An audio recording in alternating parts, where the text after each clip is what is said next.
gotta be a blacksmith around here somewhere. Going to the execution. They're to burn a beast turned human in form. Not just a beast. A witch is to roast, isn't it? Taking your boy to see it. Nicholas got what Father Winter's on him. I'm taking the girl. She ought to see, ought to know what awaits her if she strays. Here, Got the courage to repeat that slander to my face? readily. You are a mutant, a freak, a useless relic of a bygone age that should be burned like a withered branch.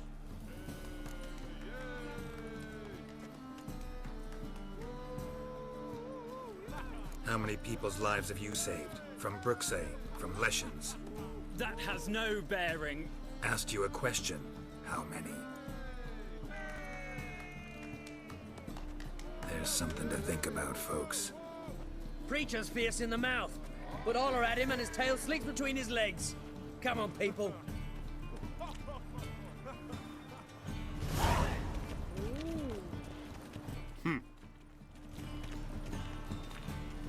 That's right, you need to be able to back up your words. Be a butcher went on big.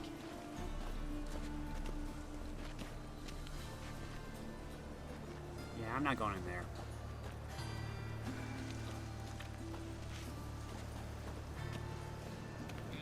That guy's stuck on a fence.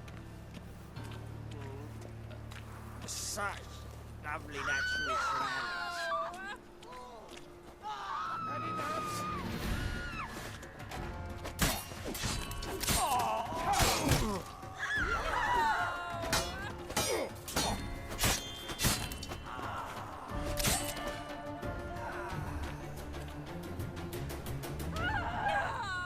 You guys okay?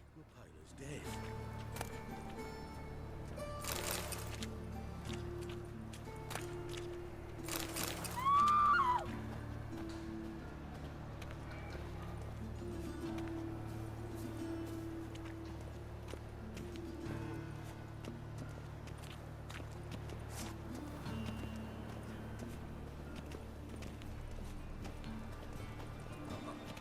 Got a piece like a racehorse. Now then, is there a place where I can sell my stuff?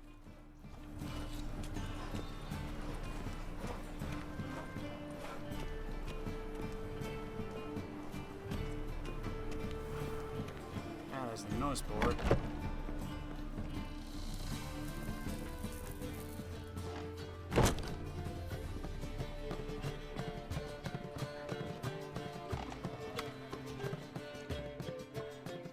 Kingfisher.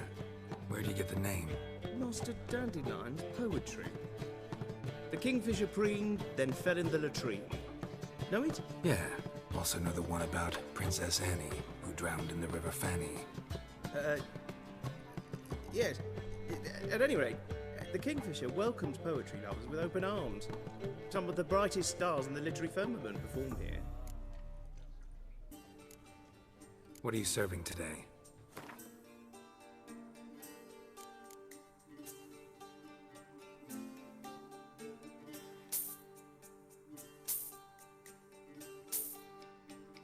Salt Scoia'tael.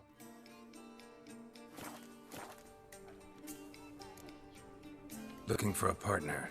Wouldn't mind a round of Gwent. Then you're in the right place, friend. If you'll play now, I'll stake the unique card from my collection. Sure, let's play.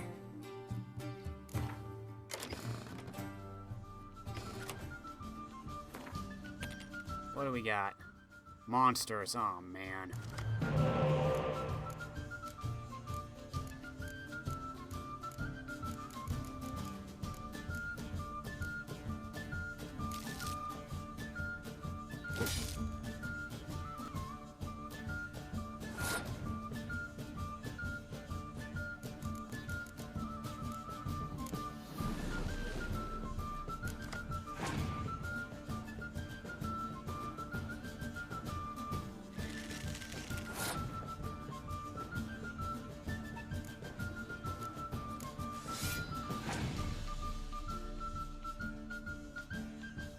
Here we go. Man, I wish I had Biting Frost.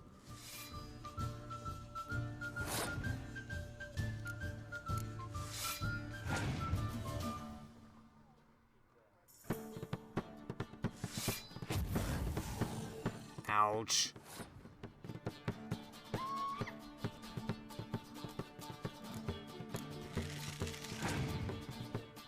Yeah, I'm definitely gonna lose this round. And he wants me to just play my cards.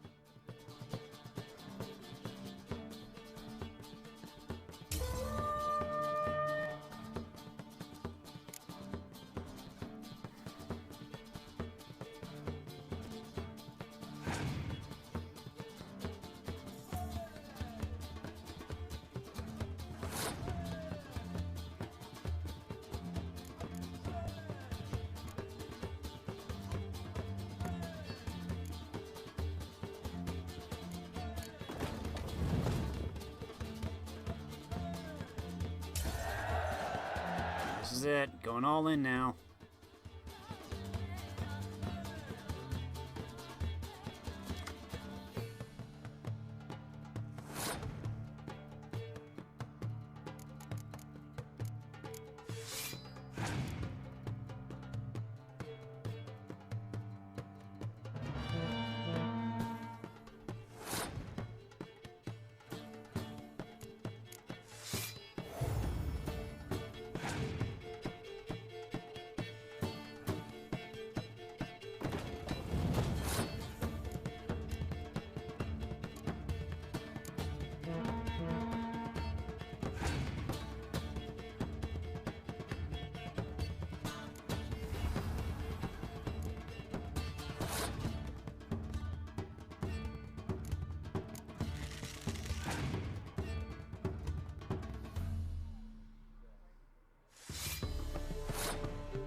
Hi, Triss.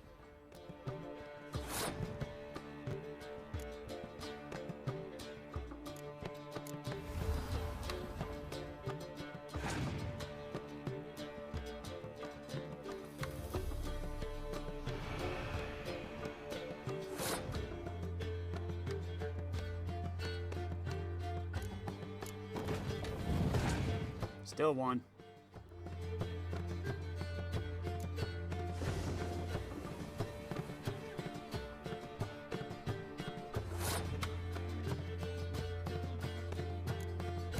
Why not? Just to rub it in.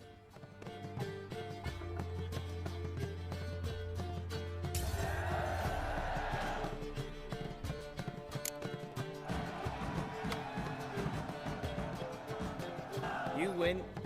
Card's yours. Thank you. Tibor Egerbrocht.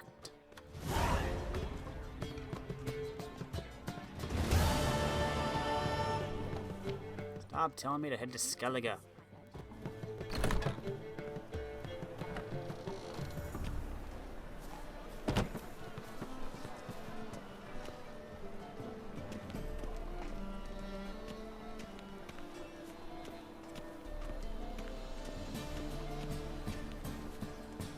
Noise board's usually around like a public square, so.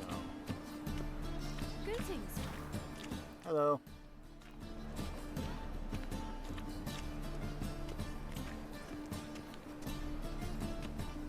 Let me in if that's so eager. This is Black dead one's rid of it. No. Maybe they'll rid the place of bandits.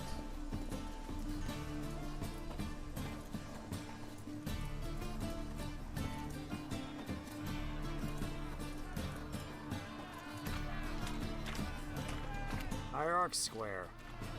Our Novigrad, shining a brilliant pearl amongst One for cities, practice of black magic and conspiracy against the of the crown. eternal Information fire. will be rewarded. Yet it is here the darkness raises its hideous head, a deceitful Doppler, doubling as commander of the guard, a band of charlatans, diviners, and witches poised to pinch your purity and prosperity. Fair Novigradians, let it be known far and wide that Klaus Federling is a liar, a fraud, and a swindler. The miraculous hair-growing formula he sells is nothing more than well water from the bits dyed with a modicum of lilac extract. The only effect imbibing this concoction is likely to bring about is a debilitating case of diarrhea which will keep you running to the outhouse day and night, fact which I had the dubious pleasure of learning through first-hand experience. Therefore, if this shameless cheat should pay a visit to your domicile, buy nothing and instead tell him to go suck down his own remedy. I seek a witch of unsullied reputation, documentation regarding prior achievements and written references preferred, who will undertake the task of combing the residents on the outskirts of the city recently acquired by the undersigned, Count Kurt Dissart, in order to find and drive off or kill the creature which is haunting it. A sizable reward is guaranteed. On behalf of the Merchants Guild, thereby announce the following. A particularly bold beast, an imp to our thinking, has taken to thieving in the market near the city gates. Though it has not yet harmed any humans, this monster has caused a great deal of irrecoverable financial loss. Whoever tracks down and kills this imp shall receive a hefty reward, one free of all taxes, in accordance with our Honorable City Councilman's Decree number 1271C710. Do not tarry in providing us assistance, good people, for retail trade is the backbone of a healthy economy, meaning the financial well-being of the city's merchants lies in all your best interests. We'll purchase books, content non-important, as long as they're bound in attractive leather and have titles written in gold plate. I wish to display them in my salon in a bid to lend my domicile gravity and sophistication. Anyone looking to bash some heads will find plenty of worthy ones in our fair city. Those interested in enjoying the fun, sign up for a tournament. You'll face these most highly honorable gents. Georgius George, known as the Pile Driver.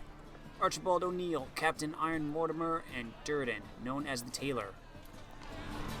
By order of the City Council, number blah blah blah blah, a reward has been set aside for the killing of the monster which torments and murders residents of the Bits after dark. The only acceptable proof of having performed this deed shall be a trophy taken from the monster's body. Yes, this means your mother's or cousin's or aunt's eyewitness testimony will not suffice, nor will the sworn word of any other person, regardless of his or her claimed relationship to you, the hierarch, or anyone else. And also without carrying one whit for his or her alleged trustworthiness, which supposedly can be attested to by anyone at your favorite drinking hall. For more information and or to collect the reward, see the district superintendent for the bits. The time has come for this to end. For us to cast off evil. Do you renounce evil? We renounce evil! Do you renounce evil? We renounce it! May the holy flame of the eternal fire complete this cleansing, this purging. Man, these walls are not very... Into purity! These walls are not very soundproof. How are we to fight a pest? Geralt of Rivia, known as the White Wolf, the Butcher of Blaviken. Geralt of Rivia is enough. What is it? A man came to me a few years past, paid me to keep a book for you. Will we allow monsters and charlatans to overrun our He city? didn't introduce himself, but the book has a red cover, that I remember. I'm sure I've not sold it. All right, see if I can find it. And perhaps glance at the others while you're at it. Our Novigrad, Be glad to look over what shining you and got. brilliant. Buddy, shut up.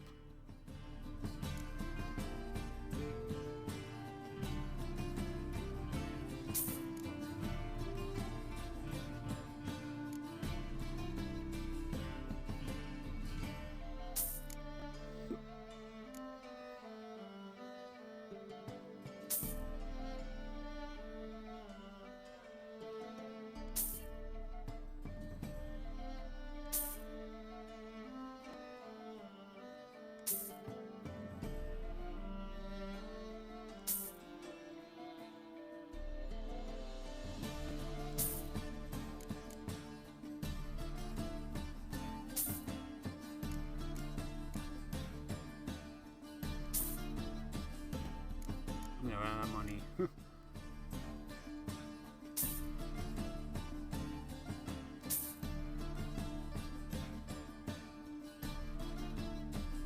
Really?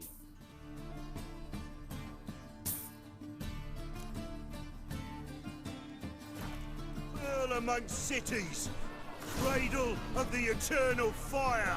What a wolf is, every man knows. Who hasn't heard them howling at night or seen their tracks in the snow come morning? Who hasn't felt a cold chill run down his spine when he catches sight of a pack of 5 of them hunting in the woods? These beautiful animals are treated by men as enemies, and not without reason, for they attack our flocks and will even kill our horses during times of deep frost. Yet they are noble beasts, endowed with great intelligence, and displaying a strength and independence that no man can help but admire. When he woke, he saw before him an endless swath of blue. On the horizon, the sky merged with the glassy sea. The storm had passed. So had the longship and all its crew. He never learned how long he had lain unconscious in the lifeboat. The sun had scorched his skin a purplish red and turned his lips to brittle parchment. He was overcome by a great thirst, but there was nothing in the boat with which to quench it. Had he been spared from so much only to die now? No. Naranson was the son of the great Gunistad, and he would never give up. He had had 20 springs under his belt when he embarked on this voyage. When was that? Long ago. Very long ago. Back when his friend still lived. When he still had his left hand, not this stiff stump. When his beard was still red and not streaked with silver. The drive for glory which had driven him from his family home had demanded a high price. Naranson had never given that a second thought, but now, alone in a lifeboat in the middle of an endless ocean, he felt tired. He wanted to once again set eyes on the farm on which he had been raised, to see the eyes of his mother, who had lulled him to sleep with tales of the deeds of the legendary heroes. Now he had become one of them. Now mothers would tell their sons about him. His greatest dream had become reality. He should have been happy, but he wasn't. Perhaps if he had known that what travails and hardships awaited him. Yet no man can know his future. One thing is sure, however. Even if Naranson had known what horrors this life had in store for him, he never would have chosen another. He was the son of the great Gunistad, and he had walked the path of glory, from which one can never stray, no matter the cost.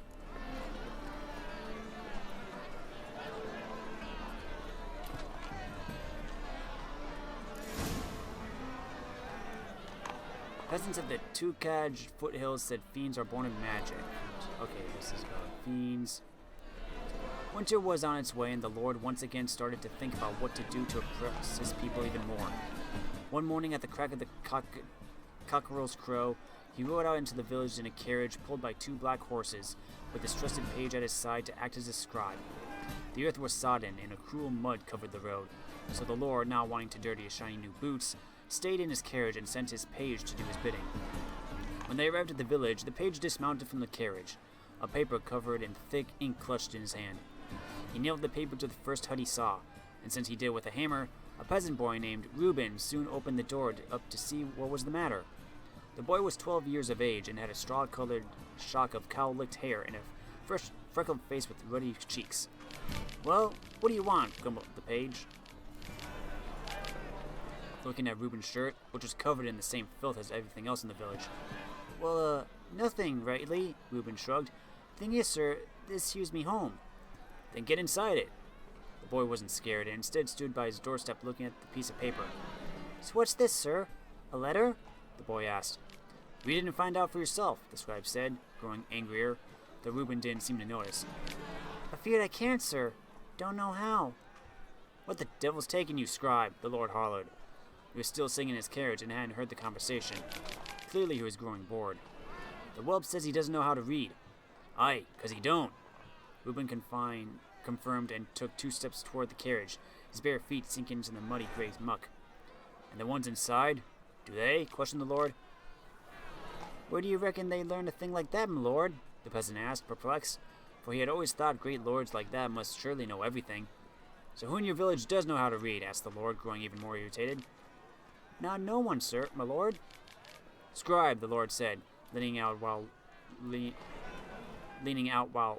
leaning on his carriage door.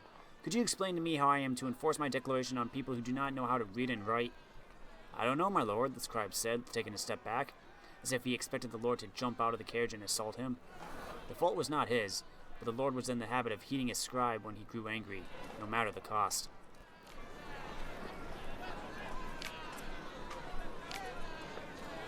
A frail ribbon flickers across the sky. the rider's spectral silhouettes barely discernible within it.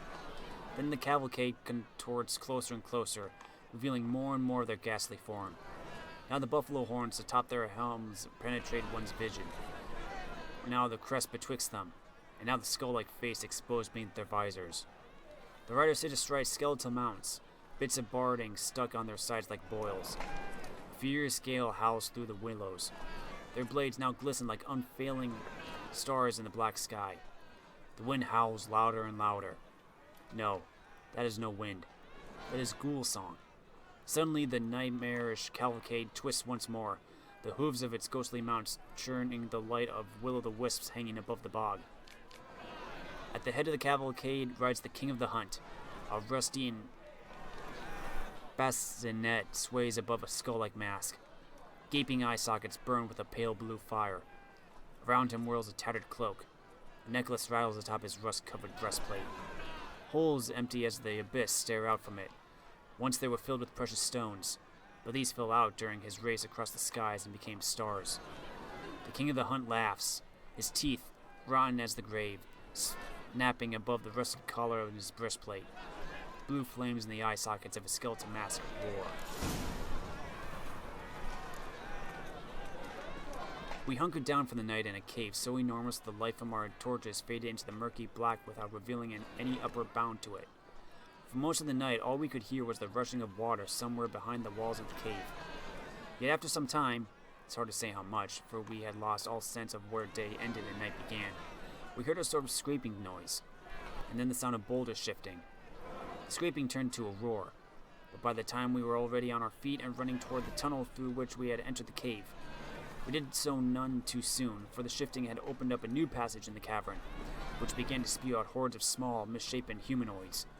Without breaking stride, I looked over my shoulder, and in the midst of the mass of midgets I spied the outline of a large black troll. Thus began our run for our lives. One's attention immediately is drawn to the fact that their seemingly impervious huts shine with cleanliness. The walls of their homes are usually made from pine and covered with a substance derived from sap, which keeps out all manner of vermin. I believe it scares off insects as well, for I did not see a single one indoors during my entire stay in Skellige. The interiors of their hut are quite spacious and usually divided into two rooms. The first is used by the members of the household during the day and is separated by a doorway from the second, which acts as a bedroom and contains only simple wooden beds covered with linens that resemble sacks more than continental bedding. In the midst of each main chamber stands a large round table about which the members of the household gather to eat only once a day. This usually happens just after dusk, the time for their main meal. This supper is a hallowed event and is carried out in a nearly ritualistic manner. At its start, before the family members have even taken their seats around the table, the eldest of the family tears off a piece of bread and places it on something of a household altar, which occupies a place of honor in each Skellige home. This serves as a symbol of respect for deceased ancestors. At the end of the ceremony for the departed, the entire family sits down to eat. The eldest woman places a steaming bowl in the middle of the table. Everyone has their own spoon, which they dip, one by one, into the basin of food. They most often eat porridge, over which they pour a gravy made from meat or fish. Curiously, immediately upon the supper's conclusion, the eldest takes the piece of bread set aside at the start of the meal and places it in a large amphora. As I later learned, when an amphora becomes full, it is filled with boiling water and a beverage is brewed, which in taste somewhat resembles beer, though it's much weaker.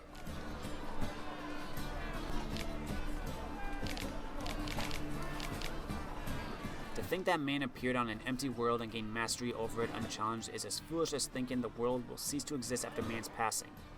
Before the first humans set foot in our world, it was inhabited by beings superior to men in terms of wisdom, strength, and every other virtue. The beings I have in mind still exist in our present time, though they do not exist in a sphere available to human understanding. They occupy no dimension known to us. Where they live can best be described as a space between worlds. At times, one can sense their presence through a sudden unknown scent or strange feeling of anxiety with no apparent cause. A wind which blows in several directions at once is another example of their subtle manifestation in our realm.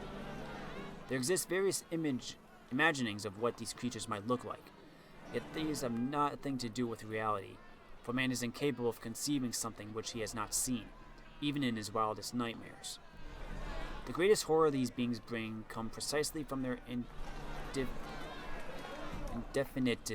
indefiniteness and lack of concrete form. Yet it would be a mistake to think that a formless creature is necessarily harmless. The power they possess is sufficient to lay waste to a forest, level a city, or whip an entire sea into froth and waves. Today man is master of the world, but only for a short while. They await patiently, and will soon arise and regain their one-time glory. This is as certain as dawn follows dusk, and dusk then follows again soon after, to drown everything once more in darkness.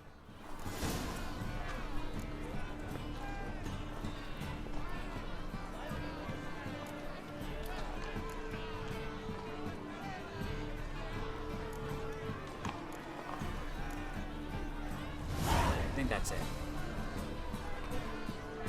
Yet it is here the darkness raises its hideous head, a deceitful Doppler, doubling as commander of the guard, a band of charlatans, diviners, and witches poised to pinch your purity and prosperity.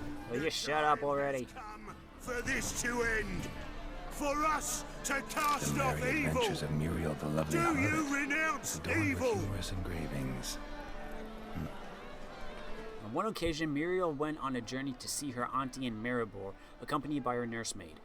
Their path took them through a forest, and in this forest lived a raucous troop of bandits. This infamous group was led by Flint Selms, and all the king's men had been unable to bring them to justice. Alas, such was Muriel's great misfortune that these bandits chose to attack her carriage. Muriel's nursemaid was old, blind, and deaf. She did not wake when a tree fell in front of their carriage with a loud thud, nor when the bandits fought a fierce battle against their guardsmen. When Flynn ripped open the carriage door with his muscular arms and stepped inside, Muriel had to deal with the danger herself. "Make our guest comfortable, young lady," the old nursemaid muttered in her sleep. Muriel obediently carried out her instructions. Do you renounce evil? We renounce it! May the holy flame of the eternal fire complete this cleansing, The treatment this of furuncles through purging cauterization. of pestilence into purity. Everyone's seen a boil, usually more than they care to. These deformities don't just mar your beauty. They can be signs of disease, or even the disease's cause and epicenter. If your lungs wheeze and your heart flutters, or if you're just sick of pustules, you can carve them off and be free of this ill for good. When you go to carve off a boil, use a sharp knife which you've had a dog lick through early beforehand, for a dog's tongue works wonders in healing wounds. You've got to be brave as you go about it, slicing as confidently and steadily as if carving off a hunk of cheese. Then quickly cauterize the resultant wound using a red-hot poker. Don't pay any mind to screams or tears. Pus, bile, and any other humors need to be gathered in a basin, then dumped in a pit and the pit covered, else the illness might return. Ew. My How are we to manifesto fight a pestilence that must be it. changes form? There's a letter inside. The reasons for choosing Jacques de Aldersberg as Grand Master remains a mystery. The Order of the White Rose has gone through a crisis in those times and was on the verge of collapse, so one might guess that their brethren wished to have someone decisive as their leaders, someone with a clear vision. De Aldersberg was precisely such a man. One of his first decisions was to change the Brotherhood's name to the Order of the Flaming Rose. The most puzzling aspect, however, is that the Order and the King himself decided to trust a man who, for all intents and purposes, had appeared out of nowhere. They say he was a wanderer, an itinerant priest who moved crowds with his speeches declaiming not humans. They say he worked miracles and showed his flock visions of a world destroyed by the White Frost. He was undoubtedly a man of great charisma, one instilled with unshakable principles, which in turn tried to instill in others. Was he truly a source? Was he indeed gifted with raw magic talent? That we will never know for certain. None can be certain of his father, brother, or bride. Look upon your neighbor, Moribundia, for he vampire's too last could likeness. be a Doppler. Witcher. In the ocean of possibility, some events are more likely, and some less. It's not easy to fish out the first, not even when one's intellect stretches through all time and space. I left this letter for you in the hope that, despite all odds, you will come across it one day. For I must warn you, mankind is threatened. The prophesied destruction of the White Frost is not just the babbling of some mad she-elf. Perhaps I will have the opportunity to convince you of this in person.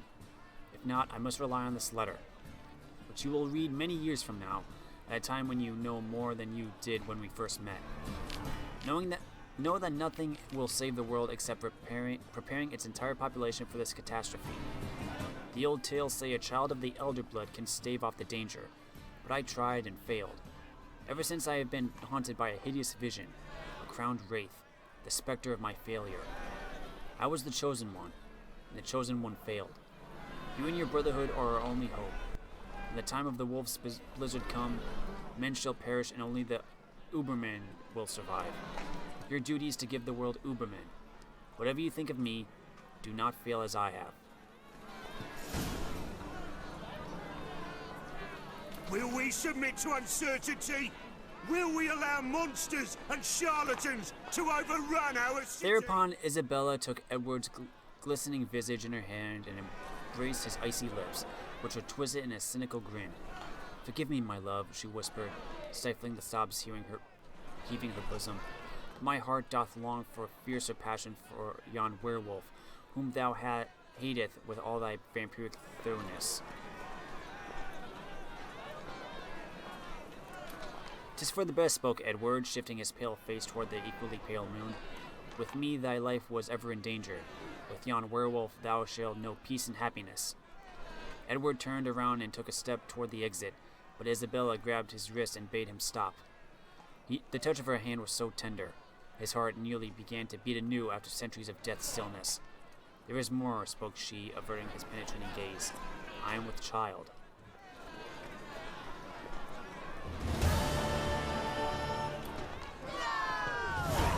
May the holy flame of the eternal fire complete this act of cleansing! What splendid diversity reigns in the kingdom of cheese. The ripened curd can be white or blue, hard or soft, fresh or aged, from the milk of cows, sheep, or goats, brined, pickled, or untouched. This list could go on till the end of time. In each of them, every last slice, every morsel and crumb, not only brings with it an unmatched rush of sensory experience, but in the right hands can be made to reveal the universe's most closely guarded secrets. For cheese, like the innards of sacrificed animals, the flight of a swallow or vivid dreams can be used for divination. The depth and size of a cheese's hole is revealed when rains will fall in the coming years, while the color of mold veins tells who shall love whom, and the scent of a hard grana padano predicts which army will vanquish its foes and which shall perish. The best divination, however, is done using the ancient method of fondue. One must simply melt two different kinds of cheese, preferably Emmental and Gruyere, in white wine, or, in a pinch, in a dry apple cider. Then one must use a long stick to immerse a morsel of bread in the resultant thick, soupy mixture, all the while keeping in mind the question, what shall my child be like when he, or she, as the case may be, grows? Then bring the cheese-covered morsel of bread up to a candle so that it casts a shadow on the wall. The shape will provide a sure and easily understood answer to your query. Fortune-telling cheese. Our Novigrad, shining a brilliant pearl among cities, cradle of the eternal fire. Yet it is here that darkness raises its hideous head, a deceitful Doppler, doubling as commander of the guard. Oi, will you quiet down?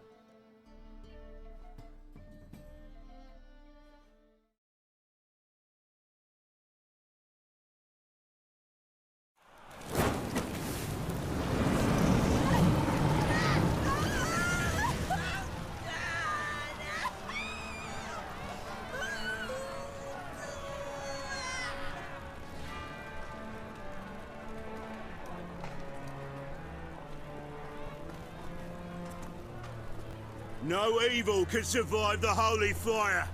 The holy fire enlightens, burns, and cleanses. Behold the flame of grace and mercy! Special pie for you, freak.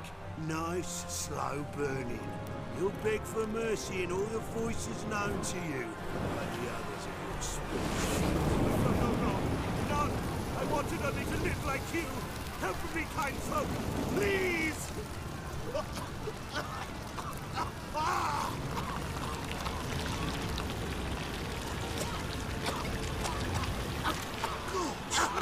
A Doppler!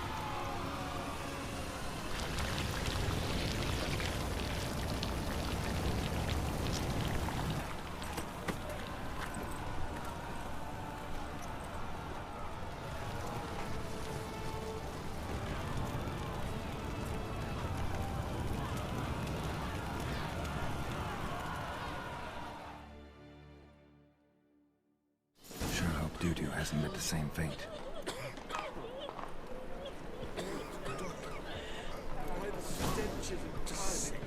Sick of it.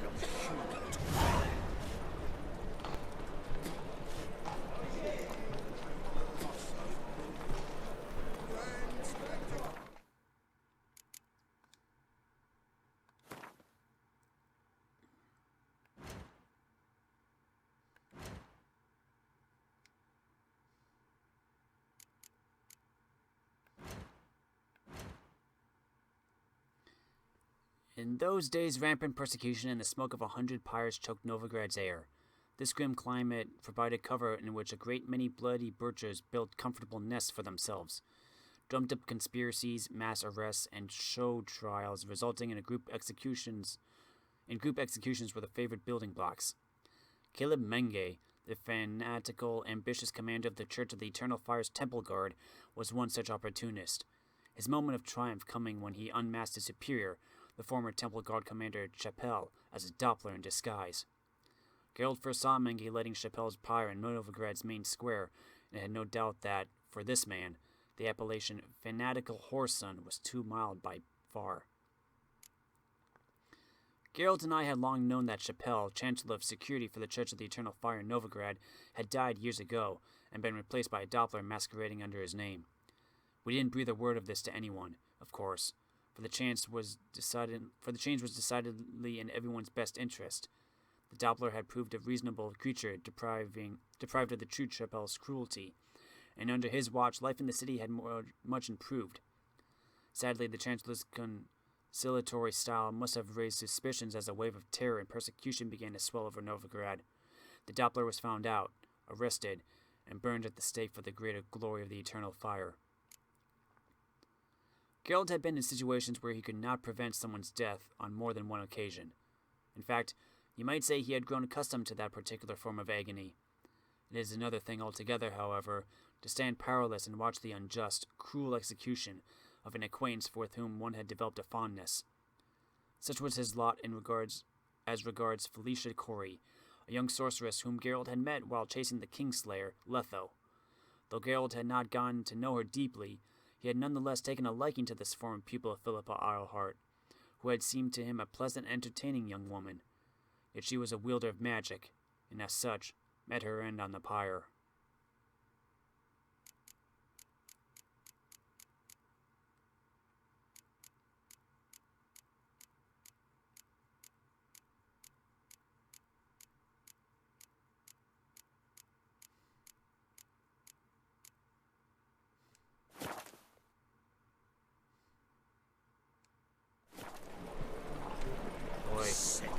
Sick of it all. Okay, quests.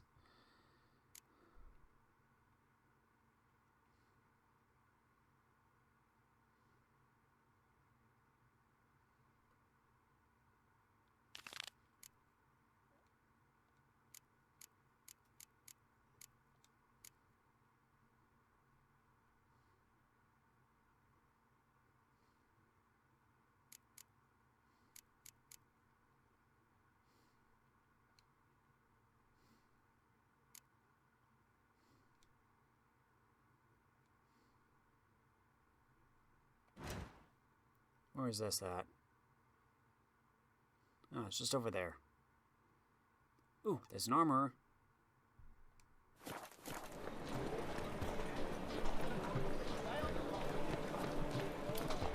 I'm gonna go sell my stuff.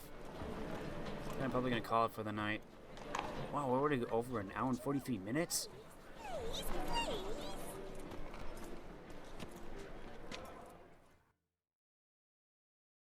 Well, well, look who's here.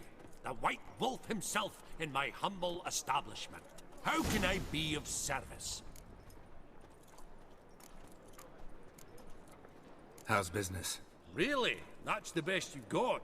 That's like asking a fisherman if they're biting, or an old gran about her health. Business is booming. There's profit to be made from war, provided you've the know-how.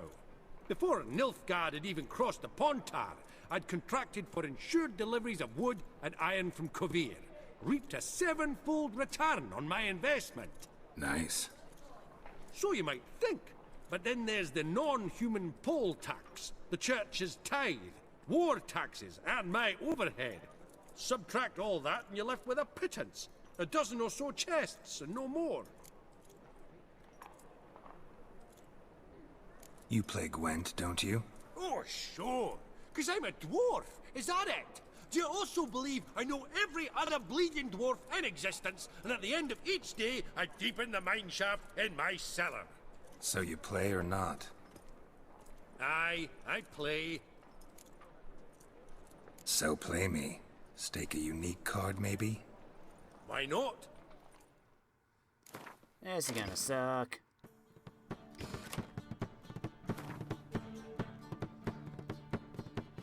Score is up.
This is probably not going to end well for me.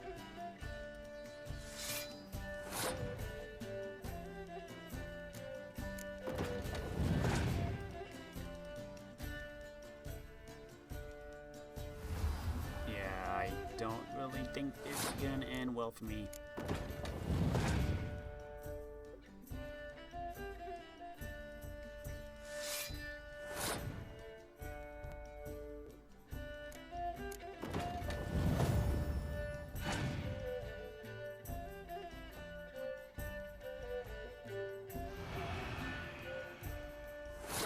Shoot.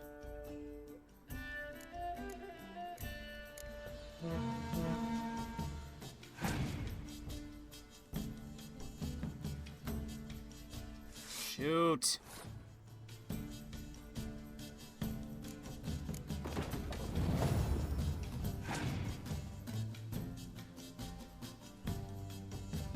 I wish I had Fighting Frost.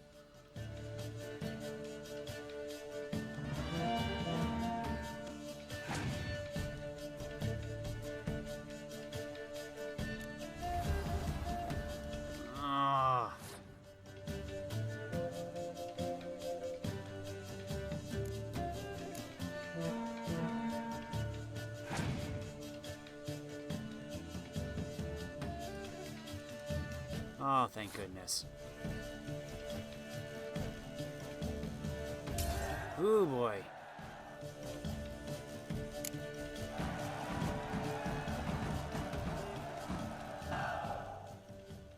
Can't rightly recall the last time I was so thoroughly thrashed. The card's yours. Tried your best. Tell me, who else would have worthwhile cards? There's Marquise Serenity, for instance. She don't boast about it, but she has one of the best decks in town, and uses it damn well. I know what I'm talking about. Hey, more Gwent. Hey, Vesemir.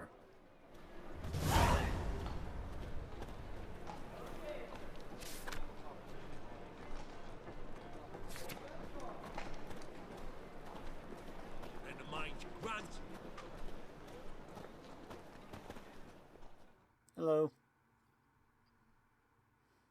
Top-notch swords?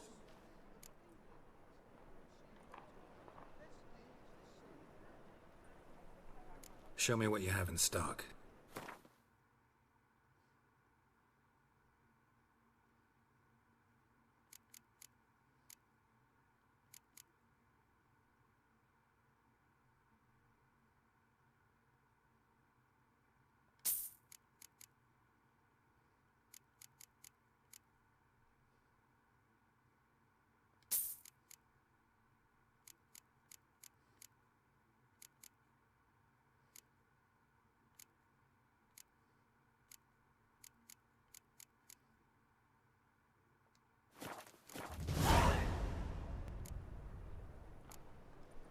Master-crafted armor. Think you could make me some? Ooh, I did get my journeyman's papers, but I've yet to make anything akin to a masterwork. You might try in Velen.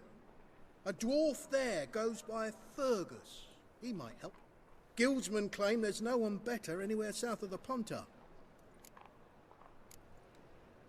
Willing to craft something for me?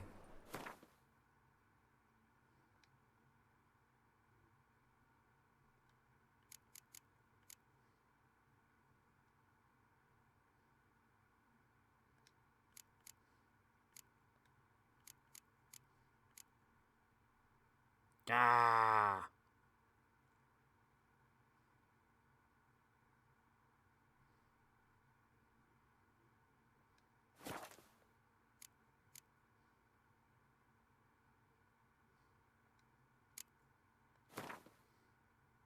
Here, take my stuff at least.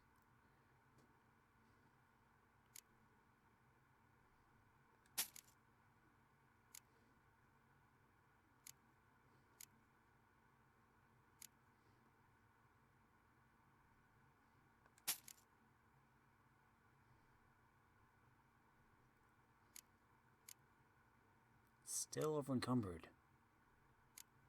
Oh, saddles.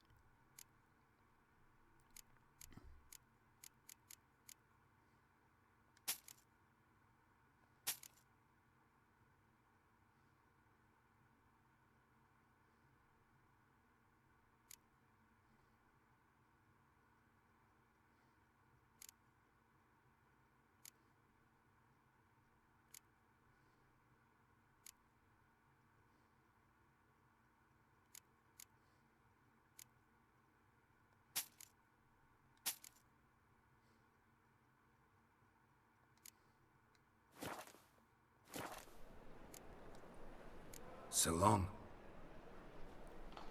Let me just check. Yeah, it's the gauntlets. Dang it, I need... I still need to find meteorite ore. Wait.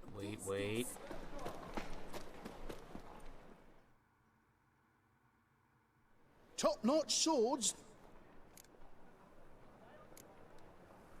Willing to craft something for me?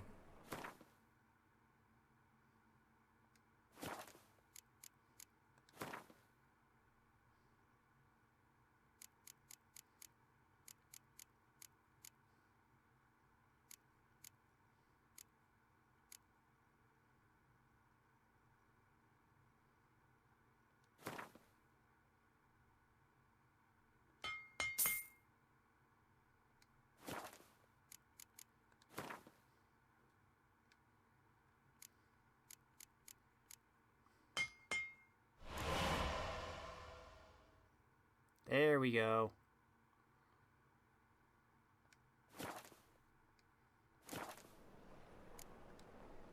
So long. And now...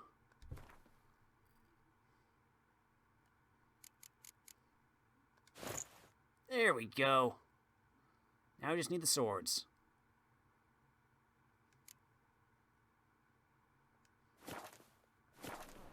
Speaking of which, what do I need to upgrade these? Top-notch swords? Willing to craft something for me?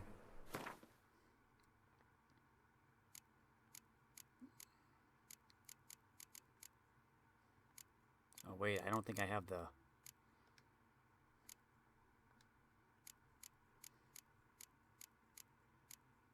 I got the enhanced ones. Oh wait, yeah.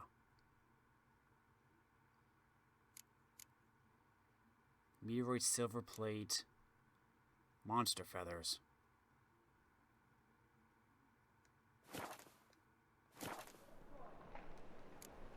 Oh well. So long. We'll save that for next time. Or later on. I'd buy tomorrow what you can buy today. Now then. Quests. Following the thread.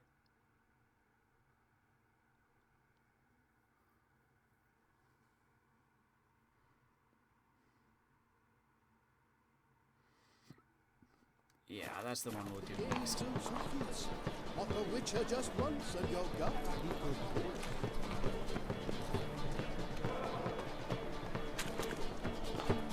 What? No, you're just a merchant.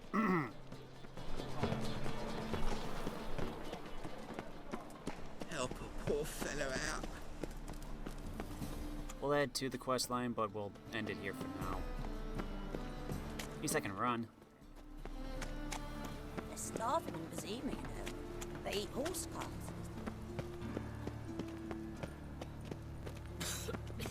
I'm knackered.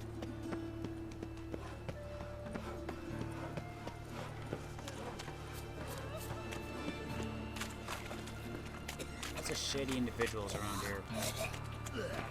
Yeah. Nothing hurts as much as life. Got a monster under me bed. Will you help? Maybe. I take care of any monsters. There must be order.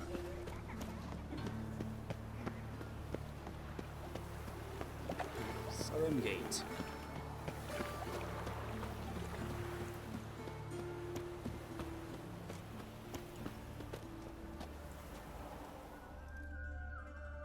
Don't like folk wandering around here. Oh yeah? Well, got a beast you need someone to get rid of? I'm here about the notice. Supervisor Lund posted it. Yeah, a beast haunts the outskirts, murdering folk. Got them scared to leave their homes after dusk. Like to talk to this supervisor. Too bad he don't receive petitioners. So what's he do exactly? Delivers relief on behalf of the city council, flour and groats for the paupers, meaning he don't do it personally. He's got men for that. He, himself, Supervises. Exactly! I aim to hunt down this monster. Best hurry then, some other bloke's already after it.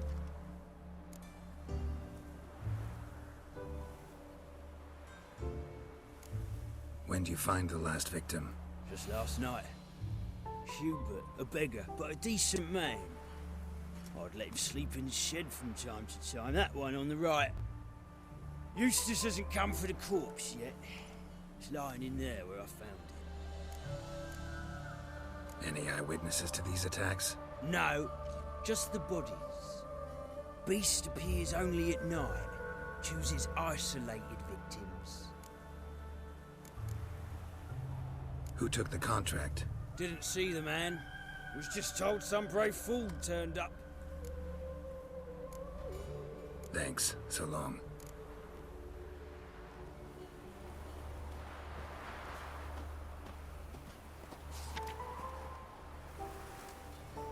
Bring your children to Maribel's School for Tots, where they will learn reading, writing, and respect for the gods.